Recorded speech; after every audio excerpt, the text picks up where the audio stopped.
Bonjour. Aujourd'hui, je vais parler de l'architecture en terre au nord du Maroc et plus précisément dans la région de Jebel Bouhachem. Le parc naturel de Bouhachem est situé à l'extrême nord du Maroc, dans la région Tétouan-Tanger, à l'intersection des provinces Tétouan, Larache et Chefchaouen. Il couvre une superficie de 105 000 hectares avec une population qui dépasse un peu les 50 000 habitants, distribuée autour de 6 communes rurales et qui sont situées autour de Jebel Bouhaj.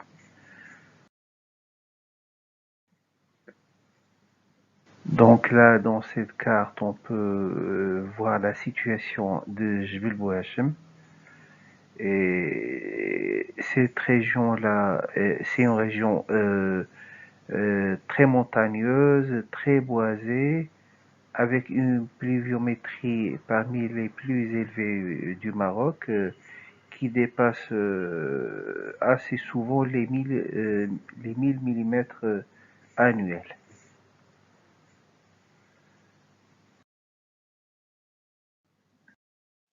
Pour revenir à notre thématique de l'architecture en terre, il faut dire que celle-ci n'est pas vraiment prédominante dans ces régions montagneuses, sinon que c'est la pierre qui prédomine.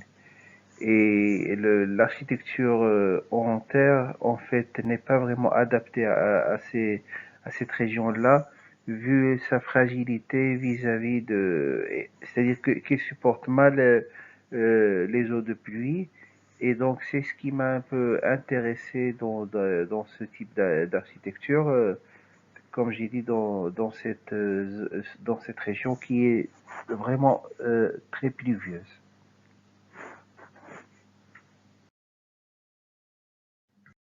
Dans cette zone-là, nous sommes dans une société agraire dont l'économie est basée sur l'agriculture, mais c'est une agriculture assez archaïque avec une agriculture qui est basée sur la subsistance et qui ne permet pas de dégager des excédents qui peuvent être commercialisés. Et donc c'est une agriculture qui n'est pas basée, qu'on ne peut pas considérer comme une activité génératrice de revenus, sinon comme activité de subsistance propre. Et du point de vue social, cette société ne dégage pas vraiment de grandes différences sociales, mais sinon il y a un certain égalitarisme qui a pu être conservé grâce notamment à l'existence de coutumes et de traditions telles que la jma'a où les décisions sont prises d'une manière collégiale au sein du village. Alors le village qu'on appelle dans le dialecte de cette zone le Tchar, il forme la plupart du temps une nébuleuse semi-organisée, c'est-à-dire qu'il n'y a pas vraiment une trame assez visible et rationnelle dans l'organisation du village et qui se développe selon les courbes de niveau, puisque dans cette zone, nous avons vraiment de grandes déclivités de ces villages-là, avec de grandes pentes, comme il s'agit d'une zone montagneuse.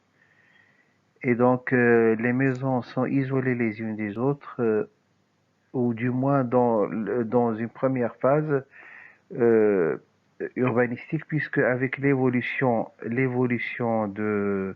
du village et de la population, dans certains villages que nous avons étudiés, les maisons ont tendance à s'agglutiner les unes, ou plutôt s'accoler les unes aux autres, avec l'agrandissement de la famille, ce qui facilite l'emploi de murs mitoyens, entraînant une densification progressive du bâti et ont tendance à l'aménagement de l'espace collectif par une simple réduction de l'espace non bâti.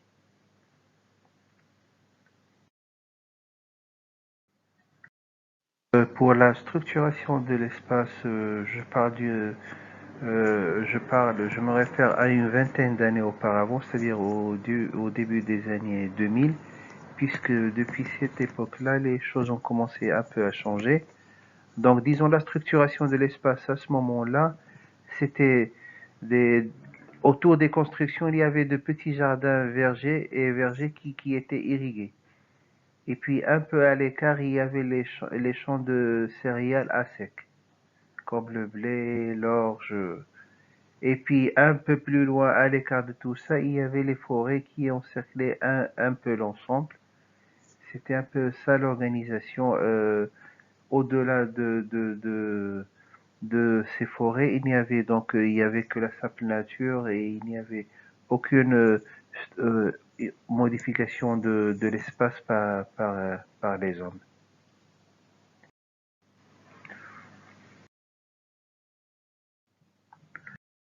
Là, pour parler un peu de cette architecture, il faut dire que l'architecture en terre dans la région de Boyachem, c'est une architecture vernaculaire qui est bien ancrée dans son environnement naturel et culturel. Ça fait partie un peu des caractéristiques de cette zone. C'est une culture, en fait, l'architecture, c'est une culture bien propre à cette zone-là. Et donc, ce type d'architecture, on peut dire qu'il est fonctionnel tant au niveau des formes que des matériaux utilisés, s'éloignant ainsi de l'ostentation. C'est-à-dire que c'est une architecture qui ne cherche pas trop à compliquer les choses. C'est une architecture qui est assez simple, dont le but recherché, c'est la fonction de la maison. Et par conséquent, cette simplicité de l'architecture fait que les typologies des maisons soient assez limitées, puisqu'on a un modèle ou deux qui se répète à chaque fois. Et là, s'agissant d'une société pré-capitaliste avec absence de spéculation foncière, il faut dire que la maison elle est construite pour perdurer et non pas pour être reconstruite à chaque fois, démolie et reconstruite à chaque fois. Et donc il y a même des maisons qu'on a pu trouver qui dépassent les 150 ans.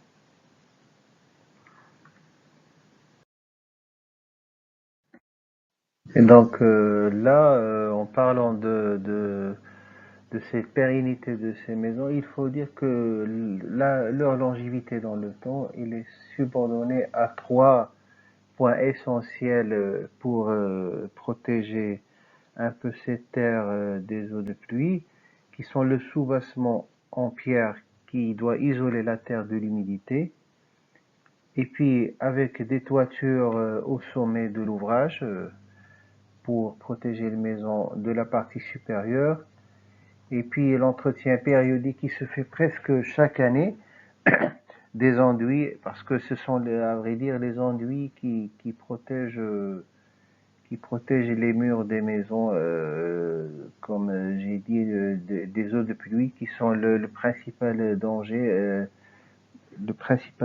qui menace ce genre de construction.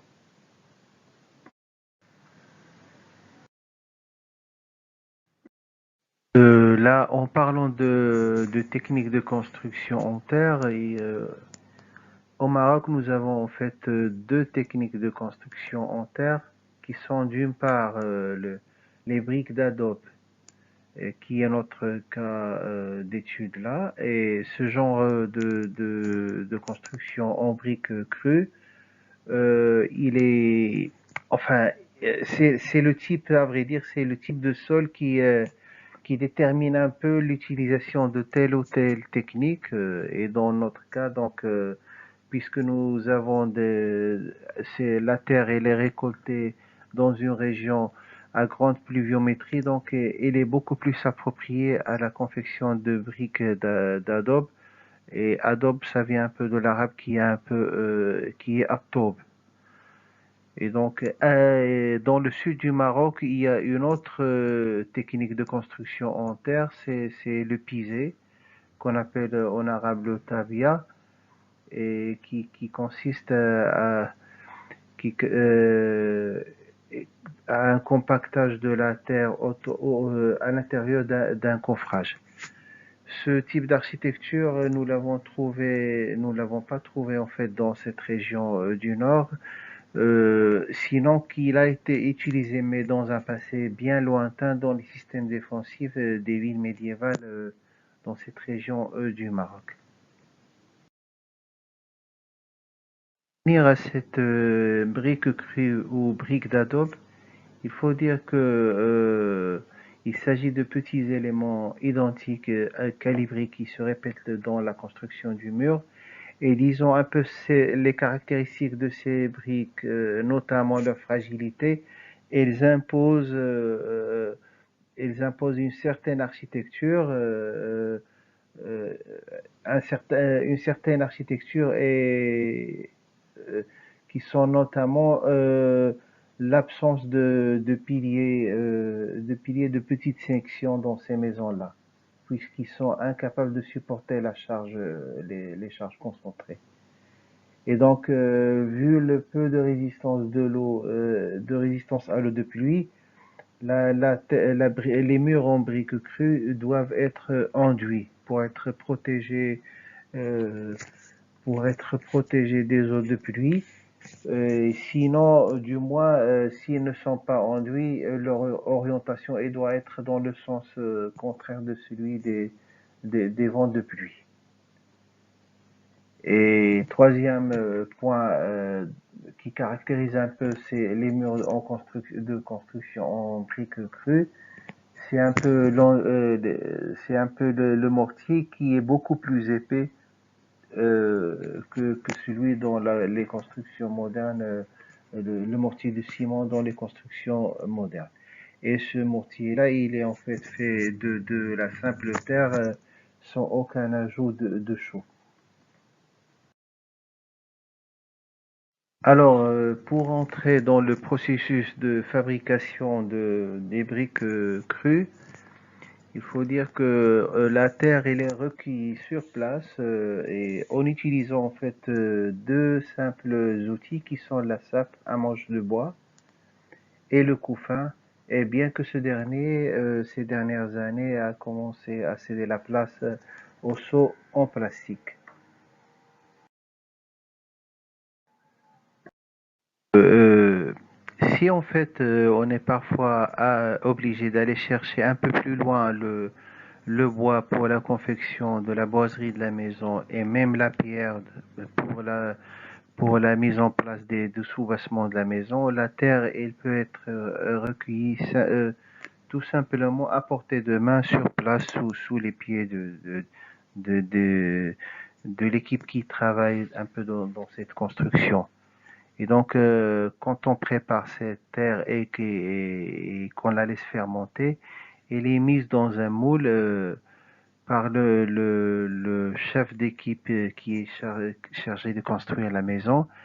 Et, et cette mise en moule, elle est faite avec force pour un peu compacter la terre, pour mieux la stabiliser et en retirer les gonflements pour assurer une meilleure étanchéité de la brique crue.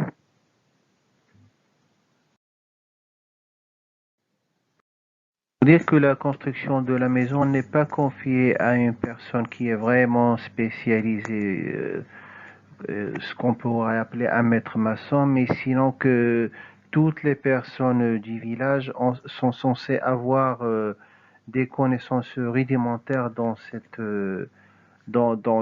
l'art de la construction. Et ceci est d'autant plus justifié que, comme j'ai dit, ce sont des maisons qui sont assez fragiles et que leur entretien est quasi annuel et que ce sont les propres habitants qui vont être appelés dans le futur à, me, à prendre soin un peu de ces maisons-là et leur apporter les réflexions nécessaires.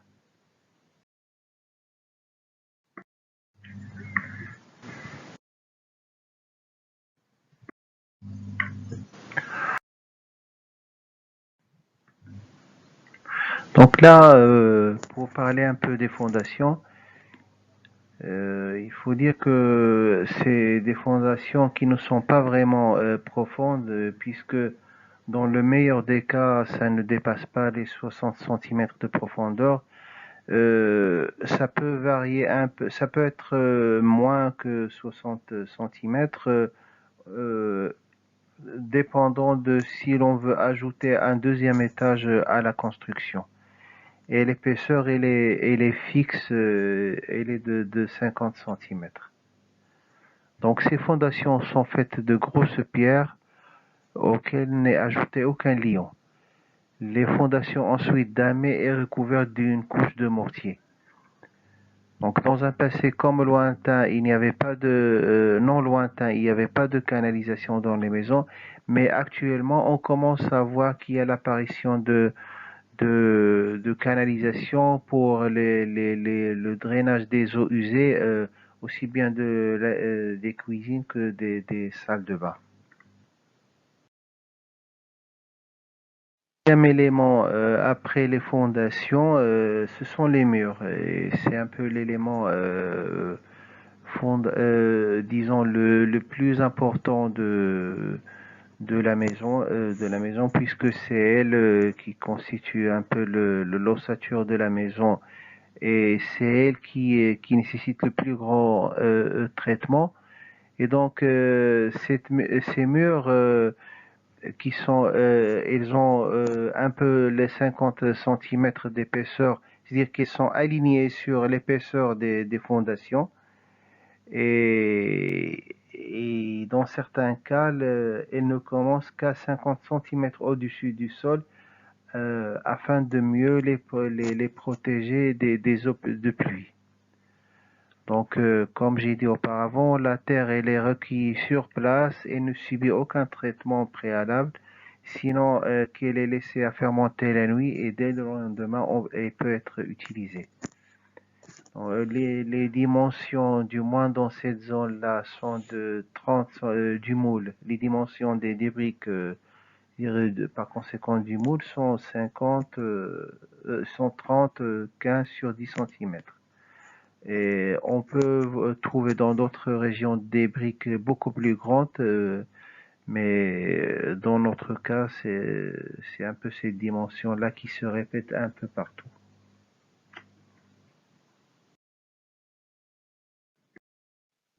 Donc, on voit une illustration de ces murs-là. Donc, ici, nous avons les fondations en pierre et puis voilà la construction en mur d'adobe au-dessus de ces fondations. Et donc, une fois le mur terminé, il est couvert d'une première couche d'enduit qui est assez grossière. Et puis, il y a une couche de finition qui vient un peu après la fin après la fin de la construction de toute la maison. Et cette dernière finition, elle est, comme on a pu le remarquer dans plusieurs cas, elle est la tâche propre. Cette tâche, elle est réservée aux femmes du village.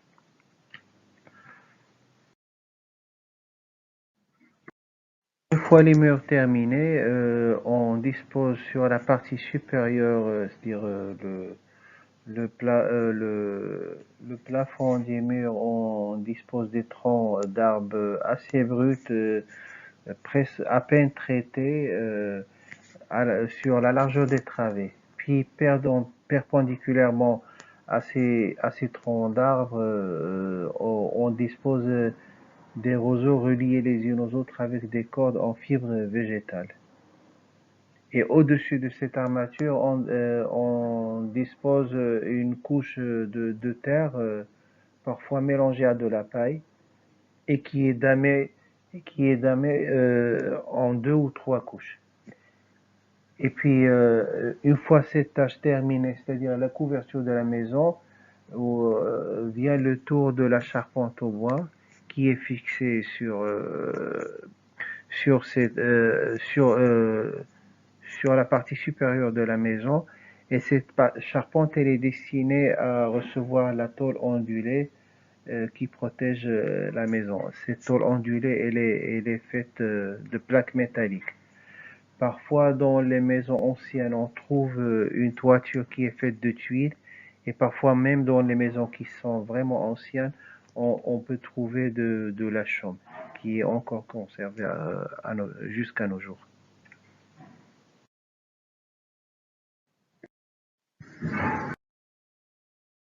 Là, nous avons, comme on peut le voir, nous avons cette charpente-là qui est au-dessus du mur, et la charpente, elle reçoit la tôle ondulée, la tôle métallique. Et il faut dire qu'il y a toujours un espace qui existe entre la charpente et la tôle, et qui laisse entrer la ventilation dans la partie supérieure de la maison. Et assez souvent, à l'intérieur de la maison, il y a une trappe qui permet d'accéder à cette partie supérieure de la maison, qui sert assez souvent de magasin,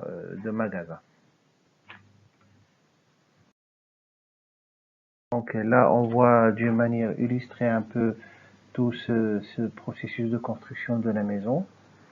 Donc là, nous avons la pierre de fondation avec le ma'adam et les apprentis. Et ce sont tous des gens du village, des agriculteurs qui ne sont pas vraiment spécialisés dans la construction. Là, donc, on voit le processus de construction des murs avec les briques, comme on peut le voir, les briques en terre crue et le mortier qui est assez épais, comme j'ai dit, si on le compare aux constructions modernes.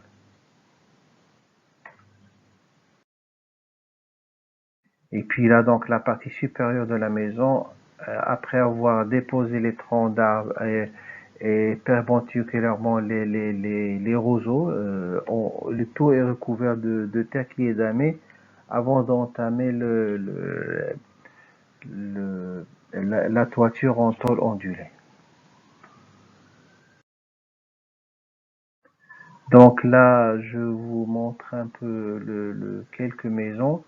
Dans cette maison-là, on peut voir qu'il y a une surélévation au-dessus du niveau du sol, qui est destinée à faire ruisseler les eaux de pluie euh, autour de la maison pour sauvegarder un peu les murs de la maison.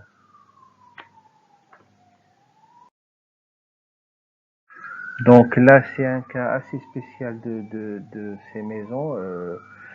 Comme on peut le voir, c'est des maisons avec des galeries autour d'un patio central. Ça nous rappelle un peu les maisons andalouses, et on peut vraiment se demander si ce n'est pas une influence qui vient de la rive nord du Maroc, vu que une grande partie des populations de cette zone de Bouhachem, ils sont issus des immigrations morisques d'Espagne.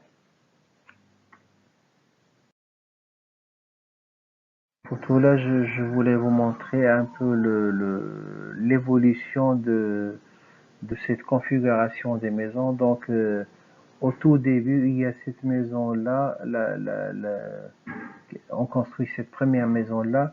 Puis, avec l'évolution du temps, il y a et l'agrandissement de la famille, il y a des maisons qui viennent s'accoler au noyau initial jusqu'à donner cette configuration-là avec un espace central qu'on voit aussi dans cette photo-là.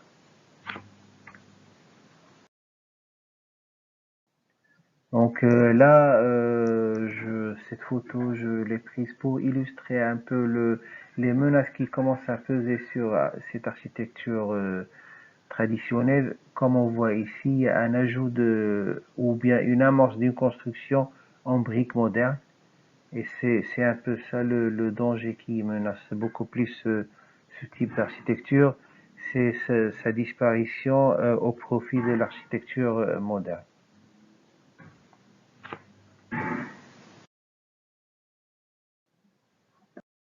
Donc là, cette photo-là, c'est pour illustrer aussi le danger, comme j'ai dit, le danger que commence à connaître cette architecture. Là, on voit une route carrossable qui a traversé récemment un village traditionnel. Et donc, par conséquent, toutes les coutumes ont commencé à changer avec l'apparition de constructions modernes, avec l'utilisation de l'aluminium, des briques cuites et de ciment et du béton armé, malheureusement. Et pour conclure, on peut dire que l'influence de la modernité sur l'espace rural est continue, ce qui génère de profondes modifications des paysages ruraux et des formes architecturales, dû à la disparition du lien intime et profond qui existait entre cette architecture et l'agriculture de subsistance qui ont justifié l'existence. Et donc là, des matériaux modernes, des procédés sans lien avec les pratiques ancestrales commencent à apparaître. Le torchis est ainsi remplacé par la laine de verre, les pierres sèches par le parpaing. Cela est dû autant à la perte de savoir-faire traditionnel qu'au coût parfois prohibitif des techniques de construction traditionnelles. Et merci de votre attention.